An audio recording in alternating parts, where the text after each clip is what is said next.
Good morning student, welcome back to online class. Seventh class student, बेटा as you know कि your exam will be started 19 July. तो बेटा उसके लिए हम थोड़ा सा ब्लू प्रिंट की बात करते हैं, यानी आपका जो एग्ज़ाम पेपर का पैटर्न है हम उसके बारे में बात करेंगे। देन आपके 3 चैप्टर्स जो हैं बेटा उनकी सारी एक्सरसाइज आपको लर्न करनी है और उसका मैं पैटर्न आपको बताऊँ, ठीक है। तो फर्स्ट हम देखते हैं, अगर हम ब्लू प्रिंट की बात करें बेटा तो सब्जेक्ट आपका साइंस है, 6 to 8 का सेम पैटर्न है। तो हम 7th क्लास की बात कर रहे हैं बेटा, तो उसमें सबसे पहले आप देखेंगे जो आपके MCQ क्वेश्चंस आएंगे, यानी जो आपके बार पूरा पेपर MCQ नहीं होगा। तो 4 क्वेश्चन जो होंगे बेटा वो आपके MCQ होंगे, जो हाफ मार्क्स के होंगे, और 2 मार्क्स का आपका MCQ क्वेश्चंस आएंगे, ठीक। सेम ऐसे अगर हम बात करें बेटा फिल इन द ब्लैंक्स की, यानी 3 चैप्टर्स में से आपके 4 फिल इन द ब्लैंक्स आएंगे जो हाफ मार्क्स के होंगे और टोटल मार्किंग उनकी 2 होगी, ठीक। मैचिंग की सेम पैटर्न है बेटा, मैचिंग भी आपके 4 होंगे, 3 चैप्टर्स में से 4 मैचिंग होंगी, half marks and having the 2 marks. Very short question answer आएंगे बेटा आपके 4। इसमें बेटा आपके पास चॉइस भी होगी क्वेश्चंस में, इंटू 1 इज इक्वल टू 4, यानी वेरी शॉर्ट क्वेश्चन आंसर आपके 4 होंगे, 1 मार्क्स के, और टोटल मार्किंग होगी 4। शॉर्ट क्वेश्चन आंसर की अगर हम बात करें बेटा तो आपके 2 क्वेश्चन आंसर होंगे, इसमें आपके पास चॉइस होगी, और जो 2 मार्क्स का क्वेश्चन होगा देन जो टोटल मार्किंग होगी वो 4 होगी। लॉन्ग क्वेश्चन आंसर की बात करेंगे बेटा तो लॉन्ग क्वेश्चन आंसर आपके पास 2 करने के लाएंगे बेटा 3 मार्क्स के, और टोटल मार्किंग जो होगी 6, एंड टोटल पेपर आपका 20 मार्क्स का आएगा, ठीक है। अब हम रिवीजन की अगर बात करें बेटा तो आपको रिवीजन में एक तो सारी एक्सरसाइज करनी है, जितनी भी आपकी एक्सरसाइज है वो आपको करनी है।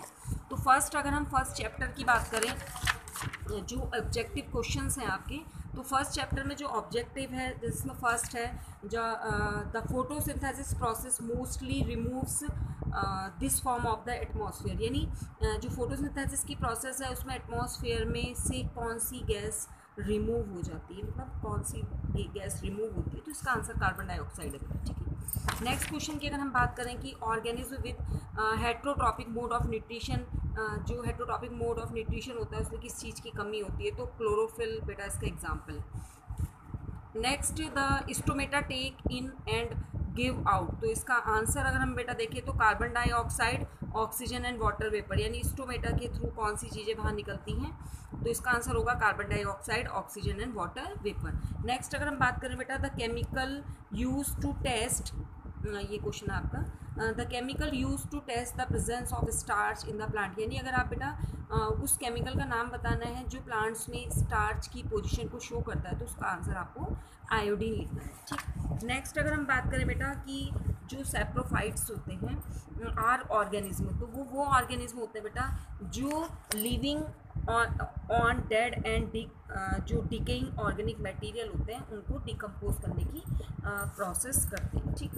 जैसे ये एक और इसका ऑप्शन सही है, यानी digest the food by pouring digestive juices on it, यानी जो माइक्रो ऑर्गेनिज्म होते हैं बेटा वो अपने अंदर से कुछ जूसेस को निकालते हैं जो खाने को डिकम्पोज कर देते हैं, तो इसका आंसर सेकेंड होगा, ठीक। नेक्स्ट अगर the carbohydrate produce during the photosynthesis are store in the plant are glucose या फूड की फॉर्म में स्टोर रहता है बेटा। The component of food necessary for the growth and development और our body is called raw material. The blank की अगर हम बात करें फिल इन द ब्लैंक से बेटा, ये is the ultimate source of energy for all living organism, यानी ऑल लिविंग ऑर्गेनिज्म के लिए कौन सा ऐसा सोर्स है जो नेचुरली है, तो उसका आंसर बेटा सन है।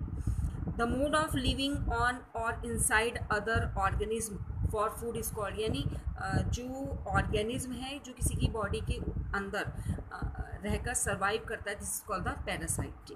द बैक्टीरिया, ये हमने पहले भी बताया था आपको कि एटमॉस्फेयर की जो नाइट्रोजन होती है उसको फिक्सेशन का जो वर्क करता है बेटा, दिस इज द राइजोबियम, बहुत इंपॉर्टेंट है, तो एक बार आप पढ़ेंगे तो लर्न हो जाएगा बेटा आपको, ठीक है। Fertilisers and manure are rich in the plant nutrient, बेटा जैसे हम लोग खाना खाते हैं हमारे लिए बहुत सारे न्यूट्रिशन जो न्यूट्रिएंट होते हैं वो असेंशियल होते हैं, सेम ऐसी प्लांट्स के लिए भी बहुत सारी चीज़ें होती हैं जो आपके फर्टिलाइजर्स के मैन्योर में प्रेजेंट होती हैं। इसका नाइट्रोजन हो सकता है, नाइट्रोजन है, फॉस्फोरस है, पोटेशियम है, ठीक। तो ये क्वेश्चंस आपको लर्न करने हैं बेटा। इसके बाद ये वेरी शॉर्ट में आपका क्वेश्चन आ सकता है। नेक्स्ट आपको मैचिंग करनी है, जैसे यहाँ एल्गी बताई गई, तो एल्गी क्या होता है, प्लांट लाइक ऑर्गेनिज्म होता है। कार्बोहाइड्रेट की अगर हम बात करें तो कार्बोहाइड्रेट का अगर हम एग्जाम्पल लें तो क्या देता है, वो हमें एनर्जी देता है। कार्बन डाइऑक्साइड क्या करता है बेटा, हमें रॉ मटेरियल है। आयोडीन जो है आपका वो स्टार्च की टेस्टिंग में यूज़ होता है। एंड देन स्ट्रॉल का अगर हम यूज़ करें तो वो पैराइटल पैरासाइट होता है। ठीक, तो इस सबसे पहले तो बेटा आप सारी एक्सरसाइज लर्न कर लीजिए, इसके बाद आपके शॉर्ट क्वेश्चन आंसर हैं और आपके लॉन्ग क्वेश्चन आंसर है, तो वो मैं एक बार आपको लिख के सेंड कर देंगे कौन कौन से आपको रिवीजन में करना है। तो बेटा ये सारा जो वर्क है, ये फर्स्ट एक्सरसाइज है, इसके बाद जो सेकंड चैप्टर की एक्सरसाइज है वो दोबारा आपको कॉपी में एज ए रिवीजन वर्क करना है। ओके, नेक्स्ट जैसे हमने बात करी बेटा, intake of food is called, यानी खाना लेने की जो प्रोसेस होती है इंजेशन बोलते हैं, जब हम खाना खाते हैं इसे इंजेशन कहते हैं। द टंग क्या करती है, rolls the food and help in the swallow, यानी आपके खाने को रोल करती है और स्वेल्व मतलब घुटना, जो हम खाना खाते हैं वो नीचे जाता है, उसमें हेल्प करती है। ठीक बेटा, नेक्स्ट है water from the undigested food is absorb, यानी जो वाटर है जो खाने के अंदर आपका अनडाइजेस्टेड फूड होता है उसमें जो खाना है, खाने में से जो वाटर है बेटा वो लार्ज इंटेस्टाइन के अंदर एब्जॉर्ब होता है। ठीक, एसिड हमारी जो स्टमक होती है बेटा, स्टमक की लाइनिंग यानी स्टमक की दीवारों से कौन सा एसिड निकलता है, तो इसका आंसर बेटा हाइड्रोक्लोरिक एसिड होता है, बहुत इंपॉर्टेंट। ठीक, next fill in the blanks की बात करें बेटा, तो in human the process of digestion start in the, कहाँ से स्टार्ट होता है बेटा, माउथ से स्टार्ट होता है और लार्ज इंटेस्टाइन में जाके वो पूरा कंप्लीट हो जाता है। ठीक, तो next fill in the blanks की बात करें, the process of taking in food in our body is called ingestion and the process, यानी हम जो खाना खाते हैं, खाना खाने की प्रोसेस इंजेशन और बाहर निकालने की जो प्रोसेस होती है वो इजेशन होती है। ठीक, ये नेक्स्ट भी बहुत इंपॉर्टेंट है। द ब्लैंक है जैसे, तो the saliva secrete by the salivary gland, ध्यान देंगे बेटा हमारे मुंह में जो लार होती है वो जिस ग्लैंड से निकलती है, this called the salivary gland, और उससे निकलने वाला जो सिक्रीशन होता है उसे स्लाइवा कहते हैं। जो मुंह में यानी जो हम खाना खाते हैं बेटा उसके अंदर स्टार्च होती है और उसको हम वो ग्लूकोज की जो शुगर होती है उसकी सिंपल फॉर्म ग्लूकोज में ब्रेक डाउन करती है। हमारी बॉडी की सबसे लार्जेस्ट जो ग्लैंड होती है बेटा वो लीवर होता है। इसके बाद एक और है the place in which, mouth में बेटा 2 टाइप्स के जो पाइप होते हैं, यानी जो हमारा माउथ है उसमें नीचे की तरफ 2 पार्ट्स होते हैं जिनके अंदर फूड पाइप और विंड पाइप होता है, उस पार्ट को बेटा फेरिक्स बोलते हैं। ठीक, बहुत इंपॉर्टेंट है, एक बार पढ़ेंगे तो आपको याद हो जाएगा। ठीक है, the secretion of salivary gland, यानी ये 1 वर्ड में क्वेश्चन आ सकता है बेटा, इसके बाद ये ट्रू फॉल्स है।